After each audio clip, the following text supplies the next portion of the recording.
السلام علیکم۔ کراچی میں انتہائی افسوسناک واقعہ، کلفٹن چائنا پورٹ سے ملنے والی مرد و خاتون کی لاشوں کی شناخت ہو گئی۔ گوجرانوالہ پولیس نے مقتولہ کے بھائی اور کزن کو گرفتار کر لیا۔ کیا آپ حالات حاضرہ سے آگاہی حاصل کرنا چاہتے ہیں؟ خبر کے پیچھے چھپے اصل حقائق جاننا چاہتے ہیں تو ابھی سبسکرائب کیجئے جلمل پاکستان کو اور ساتھ ہی گھنٹی کے نشان پر کلک کر دیں۔ آپ کو بتاتے چلیں کہ کلفٹن چائنا پورٹ کے قریب سے ملنے والی مرد و خاتون کی لاشوں کی شناخت ہو گئی۔ مقتولین کی عمریں 30 سے 35 سال کے درمیان ہے۔ دونوں شادی کرنا چاہتے تھے اور 15 جولائی کو دونوں گھر چھوڑ کر چلے گئے تھے۔ D I G south Asad Raza کے مطابق مقتول نوجوان کو ساجد مسیح جبکہ مقتولہ کو ثنا آصف کے نام سے شناخت کیا گیا ہے۔ مقتولین کا تعلق گوجرانوالہ کے ایک ہی گاؤں سے تھا۔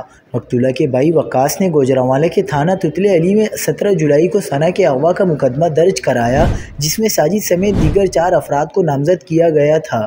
ڈی آئی جی کا کہنا ہے کہ کراچی پولیس اس کیس کی تحقیقات کے سلسلے میں گوجرانوالہ پولیس سے مسلسل رابطے میں ہے اور مقدمے کے مدعی وقاص کو گوجرانوالہ پولیس نے حراست میں لے لیا ہے۔